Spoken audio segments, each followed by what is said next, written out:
Hello everyone, welcome to Eklavya study point. आज class 11th English से जो आपका चैप्टर है बर्थ, इसके इंपॉर्टेंट क्वेश्चन आंसर्स देखेंगे आपके फाइनल एग्जाम्स 2025 के लिए। तो चलिए वीडियो को आगे बढ़ाते हैं।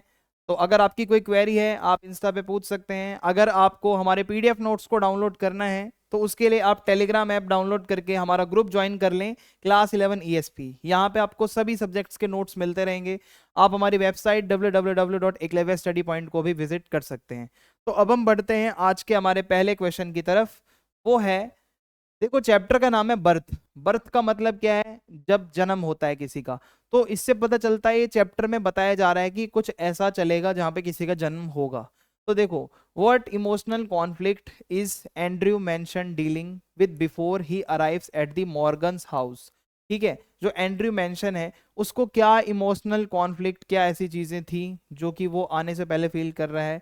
How does this conflict affect his actions. ठीक है, तो वो क्या कॉन्फ्लिक्ट्स थे उसके इमोशनल, तो मैं आपको बताता हूँ। सबसे पहला है डिसइल्यूजनमेंट इन लव। होता क्या है, Andrew is troubled by his relationship with Christine the women he loves. वो एक वुमेन से प्यार करता है जिसका नाम है क्रिस्टीन, और उसका रिलेशनशिप जो है थोड़ा ट्रबल वाला चल रहा है, उतना अच्छा नहीं है। He feels disheartened after witnessing the unhappy marriages of others। वो देखता है कि बाकी लोग जो शादीशुदा हैं उनकी शादियां अच्छे से नहीं चल रही हैं। Which leads him to question।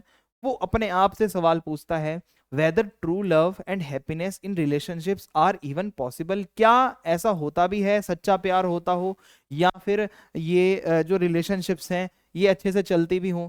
तो वो बहुत डिसअपॉइंट होता है, जिससे कि वो बहुत इमोशनली रेस्टलेस रहता है, परेशान रहता है। Professional doubt and uncertainty. होता क्या है, being a young doctor, Andrew बहुत यंग डॉक्टर था। Andrew is still finding his place in the medical field. अभी तक उसने कुछ बहुत बड़ा नहीं किया था। डॉक्टर है, वो बहुत यंग डॉक्टर है। He wonders whether he can truly make a difference in people's lives। क्या वो लोगों की दुनिया में, लोगों के जीवन में कोई बहुत बड़ा फर्क ला सकता है, कुछ ऐसा कर सकता है जिससे उसका नाम बन जाए। So his lack of confidence, वो बहुत ही ज्यादा मतलब कॉन्फिडेंस में नहीं रहता है। एंड सेल्फ डाउट, खुद पे ही डाउट करता रहता है। इसकी वजह से इमोशनली बहुत ज्यादा डिस्ट्रेस रहता है, यानी कि बहुत परेशान रहता है सोच सोच कर। एग्जॉशन एंड फ्रस्ट्रेशन, कभी कभी एग्जॉस्ट हो जाता है after a long and tiring day. जब वो थक जाता है काम करके, Andrew is physically and mentally exhausted. भाई बहुत परेशान हो जाता है। His mind is filled with troubling thoughts. उसके दिमाग में ऐसे थॉट्स चलते रहते हैं जिससे बहुत वो फ्रस्ट्रेट रहता है, बहुत स्ट्रेस्ड रहता है, परेशान रहता है।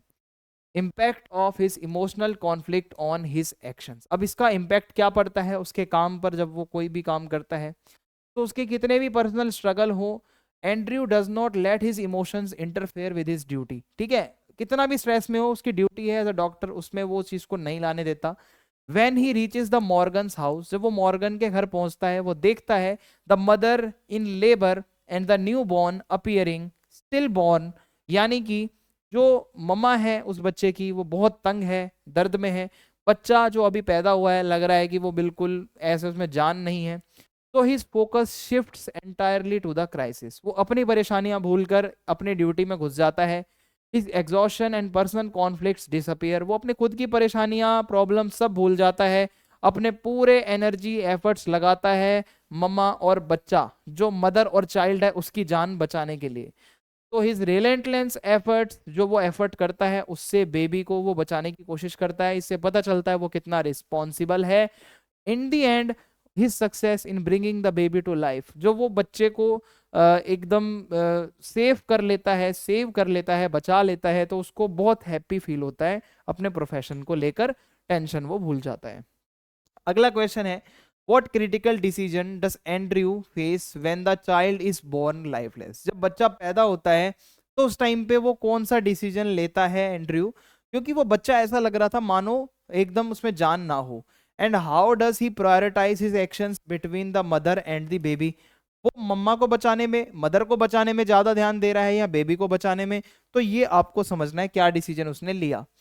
सिचुएशन बहुत क्रिटिकल थी। Doctor Andrew mention a young doctor is called to assist in the delivery of Susan Morgan's baby. Susan Morgan के बेबी की डिलीवरी होनी थी। डॉक्टर एंड्रयू को बुलाया गया, जो कि एक यंग डॉक्टर हैं, जो बच्चा पैदा हुआ वो लाइफलेस था, जो बहुत टेंशन की बात थी। सबसे पहले फर्स्ट प्रायोरिटी होती है द मदर, ठीक है। एंड्रयू जो डॉक्टर हैं वो सबसे पहले मदर की कंडीशन चेक करते हैं और वो इंश्योर करते हैं कि वो स्टेबल है। Since child birth has left her exhausted and weak, क्योंकि वो डिलीवरी के बाद काफी ज्यादा एग्जॉस्ट और वीक हो चुकी थी, बहुत पेन में थी। He administers proper care to prevent any complication, वो देखता है कि भाई पूरी प्रॉपर केयर मिले, कोई दिक्कत ना हो। सेकंड प्रायोरिटी है बेबी, समझ रहे हो, पहली प्रायोरिटी है मदर, सेकंड प्रायोरिटी है बेबी। तो after confirming that mother is safe, जब उसको लगता है मम्मी सेफ है, Andrew shift his focus to the new born, फिर वो बच्चे की तरफ फोकस करता है जो लगता है कि बिल्कुल मरा हुआ बच्चा पैदा हुआ है। He does not give up, वो गिव अप नहीं करता और पूरा अटेम्प्ट करता है कि उसको वो रिवाइव करे, उस बच्चे में जान लाए। रिवाइवल एफर्ट्स क्या करता है वो, he tries artificial respiration using the Schafer method, यानी कि वो उस बच्चे को आर्टिफिशियली सांस लेना सांस छोड़ना जो रेस्पिरेशन प्रोसेस है वो करवाने की कोशिश करता है। जो चेस्ट है उसको वो कंप्रेशन करने की कोशिश करता है। He alternates between dipping the baby in hot and cold water to stimulate breathing, वो कभी बच्चे को गर्म पानी में डालता है, कभी ठंडे पानी में डालता है। और डिस्पाइट इनिशियल फेलियर, शुरुआती उसको नाकामियां सामना करना पड़ता है, नाकामियों का, फिर भी वो लगा रहता है, परसिस्टेंट यानी कि कंटिन्यू रहता है। फिर है फाइनल सक्सेस। होता क्या है, इतने इंटेंस एफर्ट्स करने के बाद जो बेबी है वो धीरे धीरे ऐसा थोड़ा सा हिलने डुलने लगता है हाँ उसमें जान आ रही है। जो बच्चा है उसकी जो चेस्ट है उसमें से लगता है हाँ वो सांस लेने लगा है। इवेंचुअली वो रोना शुरू कर देता है और उससे पता चलता है कि वो सक्सेसफुल हो गया है डॉक्टर, क्योंकि जब बच्चा रोएगा नहीं तो समझो उसको सांस की दिक्कत आएगी। अब बच्चा जब रो गया, ठीक है, तो समझ लो अब उसमें जान आ जाएगी। तो इससे पता चलता है डॉक्टर एंड्रयू का डेडिकेशन, वो प्रायोरिटाइज कैसे करता है मदर और चाइल्ड के बीच में, प्रॉपर एकदम ध्यान रखते हुए, उसकी जो स्किल्स हैं, जो उसकी डिटर्मिनेशन है, और वो बिल्कुल भी गिव अप नहीं करता। इससे हैप्पीली उसको एक अच्छा आउटकम मिलता है। और इससे हमें ये स्टोरी बताती है कि उसका जो कंपैशन है, जो प्रिजर्वेंस है और जो उसकी प्रोफेशनल रिस्पॉन्सिबिलिटी है एज अ डॉक्टर, वो कितने अच्छे से उसको निभाता है। तो ये डॉक्टर के एफर्ट्स थे, ठीक है। What critical decision does Andrew face when the child is born lifeless? ठीक है, तो ये चीजें हमने पीछे डिस्कस करी। अब आगे बढ़ते हैं। अब यहाँ पे जो बच्चा था, जो चाइल्ड था, उसको क्या हुआ था वो देखते हैं। इसको हम कहते हैं एक्सपीसिया पैलिदा, ठीक है, एक्सपीसिया पैलिदा। इसमें होता क्या है, एक मेडिकल कंडीशन है जहाँ पे जब नया बच्चा पैदा होता है उसको ऑक्सीजन नहीं मिल पाती जन्म के समय पे, जिससे वो पेल यानी कि पीला पड़ने लगता है और लाइफलेस लगने लगता है। इसका रीजन, इसका कॉज क्या है, इसका मतलब है जब बहुत समय तक, ठीक है, उसका जन्म ना हो पा रहा हो, कोई प्रॉब्लम्स आ रही हो डिलीवरी में, या ऑक्सीजन सप्लाई की कमी हो, या कोई डिलीवरी के टाइम कॉम्प्लिकेशन हो गई हो, तो इस वजह से ये दिक्कत आती है। सिम्टम क्या होते हैं इसके, देखो, the baby appears still born, baby लगेगा कि पैदा तो हो गया है बट लगता है कि वो मरने वाला है या मर गया है, एकदम सांस ही नहीं आ रही है, no breathing, no heart beat, कोई इसका दिल नहीं धड़क रहा, एंड एक्सट्रीमली बहुत ज्यादा पीला कलर कॉम्प्लेक्शन उसका हो जाता है उसकी बॉडी का। तो ये कंडीशन है। तो एंड्रयूज एफर्ट्स, एंड्रयू के क्या एफर्ट थे, ठीक है, ये हम पीछे भी डिस्कस कर चुके हैं। इमीडिएटली तो उसने यही देखा कि मदर को सेव करूं, फिर वो बेबी पे आया।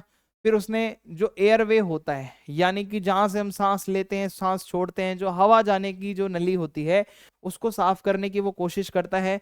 बच्चे को देखता है कि जो एयरवेज होते हैं जहां से हमारी श्वास नली है, जो, ठीक है, जो हमारा ये विंड पाइप जो हम कह सकते हैं, ये सही है या नहीं है, ठीक है, इसमें कोई ऑब्स्ट्रक्शंस तो नहीं है जिसकी वजह से सांस लेने में दिक्कत हो। फिर आर्टिफिशियल रेस्पिरेशन, ये मैंने आपको पीछे बताया ही था कि किस तरीके से वो चेस्ट कंप्रेशन करता है रिदम में, एक ऐसी टेक्निक जिससे कि पता चले कि हाँ जल्दी से जल्दी वो ब्रीदिंग करने लगे। फिर hot and cold water treatment, ये भी मैंने आपको पीछे बताया था। तो क्वेश्चन अलग अलग लैंग्वेज में आता है, एक्सप्लेनेशन उसकी कहीं ना कहीं इंग्लिश के ज्यादातर क्वेश्चन में वही होती है, बच्चा कंफ्यूज हो जाता है, उसकी लाइन नहीं पढ़ पाता। तो आपको ये पता होना चाहिए, स्टोरी अगर अच्छे से पता है ना, आप किसी भी क्वेश्चन का आंसर दे सकते हो। फिर वो लगातार परसिस्टेंट एफर्ट करता है, शुरुआत में फेलियर होते हैं, फिर भी वो लगा रहता है, लगा रहता है। फिर धीरे धीरे एफर्ट्स के बाद उसके चेस्ट में वो चीज़ें उसको दिखती हैं कि हाँ हार्ट बीट आ रही है, धीरे धीरे सांस आ रही है, तो सक्सेसफुल रिवाइवल हो जाता है, कंफर्म हो जाता है कि हाँ बच्चे को उसने उस बीमारी से डॉक्टर ने बचा लिया है। How do the old women Mrs. Morgan's mother and the midwife contribute to the tension and emotional depth of the story. इस स्टोरी के अंदर एक ओल्ड विमेन है, एक बूढ़ी औरत है जिनका नाम है मिसिस मॉर्गन्स मदर। उनका नाम प्रॉपर नहीं दिया गया, बट वो जो मॉर्गन है जिनकी डिलीवरी हो रही है वो उनकी मम्मा है। तो वो और एक मिडवाइफ या फिर जो आया टाइप होती है या जो हेल्प करती हैं डिलीवरी वगैरह में, वो क्या हेल्प क्या कंट्रीब्यूशन दे रही हैं इस पूरे प्रोसेस में, वो आपसे पूछा गया है। देखो, एनसीएस प्रेजेंस एंड फियर होता क्या है, जो ओल्ड विमेन है मिसिस मॉर्गन्स मदर और जो मिडवाइफ है वो उस टाइम पे प्रेजेंट थे जब ये पूरा चाइल्ड बर्थ का प्रोसेस चल रहा था, और वो बहुत डरे हुए थे कि इसका आउटकम क्या निकलेगा, कहीं किसी की डेथ ना हो जाए। वो इतने नर्वस थे, पूरा एटमॉस्फेयर बहुत टेंशन वाला हो गया था और ऐसा लग रहा था सिचुएशन के कभी भी कुछ गलत ना हो जाए। एक्सप्रेशन ऑफ हेल्पलेसनेस, जो मिडवाइफ है, the midwife who initially assist with the birth, midwife वही आया टाइप या जो जन्म जब होता है तो उस टाइम पे वो मदद करती है, कुछ सपोर्ट करती है। तो वो बहुत ज़्यादा इनिशियली तो कोशिश करती है, मदद करेगी, लेकिन assumes the worst when the baby is born lifeless, और उसको इतना ज़्यादा एकदम से वो नर्वस हो जाती है, वो देखती है जब वो हेल्पलेस फील करती है, जो बच्चा है उसमें जान ही नहीं है, वो सांस ही नहीं ले रहा, उसकी धड़कनें नहीं चल रही। She casually sets the child aside believing it to be dead, और वो बच्चे को साइड रख देती है ये सोचकर कि बच्चा मर चुका है। तो the old women deeply concern for her daughter, अब जो मॉर्गन की मदर है वो अपनी बेटी के लिए टेंशन में है, वो देखती है बेटी दर्द में है, परेशानी में है। तो ये चीजें दिखाई दे रही हैं। इन लोगों ने तो मान लिया था कि बच्चा तो मर चुका है। कंट्रास्ट विद एंड्रयूज डिटर्मिनेशन, फिर जो दोनों वो विमेन हैं, डिस्पाइट देयर एक्सपीरियंस, उनको बहुत अच्छा खासा एक्सपीरियंस था, फिर भी उन्होंने अपनी उम्मीदें छोड़ दी थी कि बच्चा बच भी पाएगा या नहीं। तो their passivity contrast with doctor Andrew's unyielding determination highlighting his heroism, यहाँ पे डॉक्टर हीरो बन के उभरता है, वो जितना डिटरमाइन होके वहां पे लगा रहता है बच्चे को बचाने के लिए। तो the midwives superstitions and traditional approach contrast with Andrews scientific and rational mindset, जो वो दोनों जो औरतें हैं ना, थोड़े पुराने ख्यालात वाली हैं, वो ऐसे सोच रही है नहीं अब तो बच्चा बचेगा ही नहीं, बट जो डॉक्टर हैं वो बहुत साइंटिफिक है और थोड़ा रैशनल है, वो हमेशा पॉजिटिव ही सोचता है, चाहे बच्चा आपको मरा हुआ लग रहा हो, बट वो फिर भी अपने एंड तक कोशिश करेगा कि बच्चे को बचा के आऊं मैं। लेकिन वो औरतें, वो तो सोच के बैठी हैं कि बच्चे को साइड कर दो, बच्चा मर गया, मदर को बचाओ। इंटेंसिफाइंग द ड्रामा, होता क्या है, the old women's pleading eyes and anxious silence, जो वो बूढ़ी महिला है वो उसकी आंखों में वो एंजाइटी नजर आ रही है, चुप होके खड़ी है वो, उससे पता चल रहा है कि स्टोरी में कितनी डेप्थ है। As Andrew fights to revive the baby, जो डॉक्टर एंड्रयू है वो बच्चे को बचाने के लिए जंग लड़ रहा है लड़ाई। तो there presence deepens the reader's emotional engagement making the victory at the end more impactful, और जब लास्ट में वो बच्चा और मदर दोनों बचते हैं तो वो जो जीत होती है वो विक्ट्री इतनी अच्छी लगती है, वो लोग सब मिलकर सेलिब्रेट करते हैं। तो emotional relief at the end, जब बच्चा फाइनली रोता है ना, तो the old women and mid wife experience immense relief and Joy, वो दोनों महिलाएं जो खड़ी थी, दोनों विमेन, वो इतना ज्यादा एक्सट्रीमली खुश हो जाती हैं जिसका कोई ठिकाना नहीं था। तो शुरुआत में वो सौरो और वो सब ऐसा दिख रहा था कि हाँ बहुत परेशान है, बाद में वो हैप्पीनेस में टर्न हो जाता है। तो एंडिंग थोड़ी और टचिंग और बहुत इमोशनली सेटिस्फाइंग लगती है। तो कंक्लूजन यही था, both the old women and the midwife act as silent witness, वो शुरू में बस ऐसे हाथ करके खड़ी हुई हैं, देख रही हैं क्या चल रहा है, सारी उम्मीदें छोड़ रखी हैं, टेंशन ही टेंशन, बाद में वही चीजें टर्न हो जाती हैं into happiness because of doctor. फिर है, what does Andrew's determination and perseverance in reviving the baby reveal about his character and commitment as a doctor? तो अगर डॉक्टर के कैरेक्टर के ऊपर क्वेश्चन आता है कि वो कितना कमिटेड है एज अ डॉक्टर, कितने अच्छे से वो अपने काम को लेता है, तो आप उसमें क्या बताएंगे? सबसे पहले है वो रिस्पॉन्सिबिलिटी समझता है, वो गिव अप नहीं करता। ठीक है, बेबी लाइफलेस क्यों ना हो दिखने में, पर उसकी ड्यूटी है कि भाई वो मतलब ऐसा फेलियर वगैरह को एक्सेप्ट नहीं करता, वो अपना हार्डवर्क करता रहेगा, डेडिकेटेड रहेगा, वो टायरलेसली बिना थके काम करेगा for more than half an hour to revive the child, बच्चे को किसी भी तरीके से वो रिवाइव करके रहेगा। एंड हिज परसिस्टेंस, जो वो लगा पड़ा है ना, एंड वो कंटिन्यूस एफर्ट जो उसके हैं, वो दिखाता है कि वो अपने काम को लेकर कितना ज़्यादा सीरियस है, जो डेडिकेटेड जो लोग होते हैं। Medical expertise and quick thinking, तो पहले वो इंश्योर करता है कि मदर सेफ है या नहीं है, ठीक है, उसके बाद ही वो बेबी की तरफ जाता है फुली अटेंशन लेकर। और उसके बाद वो आर्टिफिशियल रेस्पिरेशन का वो जो मेथड है, हॉट एंड कोल्ड वाटर में फिर उसको बच्चे को डुबकी लगवाना, फिर उसके बाद कुछ ऐसा करना जिससे बच्चा रिवाइव हो, वो सब वो करता है। अपनी मेडिकल एक्सपर्टीज जो उसकी है, जो नॉलेज है, वो उसका पूरा यूज करता है।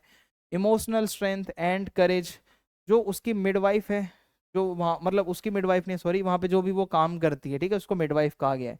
और जो मिसिस मॉर्गन की मदर है, ठीक है, वो तो पूरी उम्मीदें छोड़ के बैठी थी, बट डॉक्टर एंड्रयू ही वो बंदा था जो कि अपने पूरे अटेम्प्ट्स करता है और वो हार नहीं मानता और एट द एंड बच्चे को बचाकर ही निकलता है। तो देख रहे हो आप इसका कैरेक्टर। फिर है Perseverance and never give up attitude. Doctor कभी भी गिव अप नहीं करता, नेवर गिव अप। वो मल्टीपल टाइम फेलियर्स भी फेस करता है बट ही कीप ट्राइंग, ठीक है, अलग अलग टेक्निक्स, ताकि बच्चा सांस लेने लगे। तो ये आप देख सकते हो उसका कैरेक्टर। फिर है पैशन फॉर सेविंग लाइफ। जो डॉक्टर है वो पैशनेट है काफी ज्यादा लाइफ को बचाने में बच्चे की, वो इस चीज को मानने को तैयार नहीं है कि बच्चा मर भी सकता है कभी। तो सक्सेसफुली जब बेबी रिवाइव हो जाता है, उससे एंड्रयू जो है, जो डॉक्टर है, उसको बहुत सेटिस्फेक्शन मिलता है। और वो देखता है कि हाँ, ये जो मेडिसिन है, जो डॉक्टर की लाइन होती है, एक नोबल सर्विस है, एक जॉब नहीं है भाई, भगवान का रूप है डॉक्टर। तो इस डीप सेंस ऑफ फुलफिलमेंट जब वो फील करता है हाँ उसने कुछ किया है, जो उसकी कमिटमेंट है वो दिखती है भाई, जान बचाने के लिए वो बहुत कमिटमेंट है उसके अंदर वो।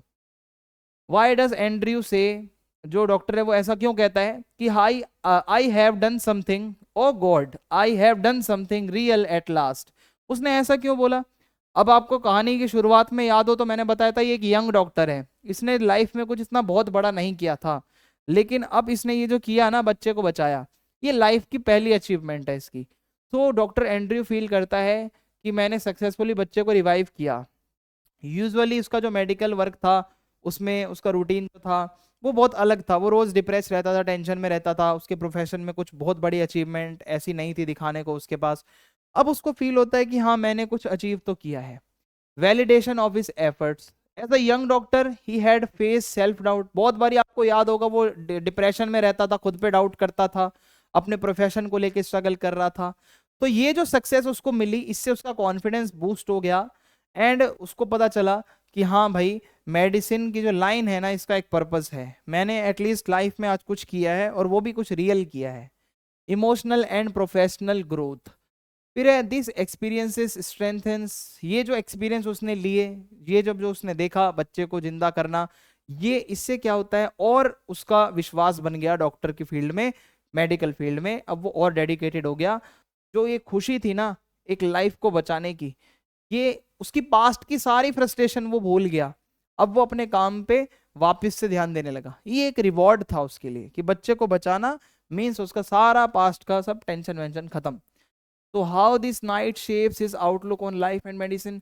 इस रात के बाद उसका जो विचार था वो बदल गया अपनी लाइफ को लेकर और डॉक्टर और मेडिकल की फील्ड को लेकर। क्योंकि एक तो वो और ज्यादा कमिटेड हो गया, उसको पता था being a doctor is not just a profession but ये एक रिस्पॉन्सिबिलिटी होती है। वो उसने ये भी सीखा कि आप अगर प्रेसिस्टेंस और स्किल है आपके पास, तो आप जो है एक आशा की किरण एक वो रहती है आपके पास, अगर स्किल है आपके पास। फिर है changes his perspective on hard work and dedication. वो बहुत ज्यादा एग्जॉस्ट रहता था, थका रहता था, ठीक है, लाइफ में बहुत ऑड्स आते थे उसके, कभी सक्सेस भी आती थी।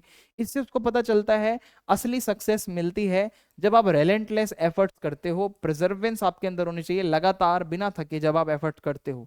Gives him a new found confidence. तो ये चीजों से क्या होता है, इस रात से पहले ना वो इतना ज्यादा डिसइल्यूजन था, वो अपने आप पे डाउट करता था, बट आज जब उसने ये बच्चे को बचाया तो उसको उसकी रियल वैल्यू पता चली, उसके काम की, उसका पर्पस पता चला, वो डॉक्टर क्यों है।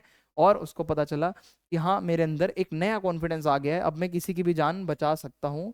और नेवर गिव अप का जो एक वैल्यू होती है वो उसके अंदर आ गई, ठीक है। ये इंस्टेंटली बच्चा नहीं आ गया था, एकदम उसकी जान नहीं आई थी, बहुत एफर्ट लगे थे उसको लाने में, ठीक है। तो इससे पता चलता है कि वो रिजिलियंस, परसिस्टेंस, ये सारी चीजें बहुत जरूरी हैं। तो ये ना आपका एक बड़ा क्वेश्चन बन सकता है, याद रखना, ये चैप्टर की थीम पे है, ये जो मैंने आपको क्वेश्चंस करवाए हैं। तो आई होप आपको यहाँ से सब क्लियर होगा। वीडियो पसंद है तो आप फीडबैक लेके कमेंट बॉक्स में वीडियो को शेयर करें, लाइक करें, सब्सक्राइब करें। जय हिंद, जय भारत, मिलते हैं नेक्स्ट वीडियो में।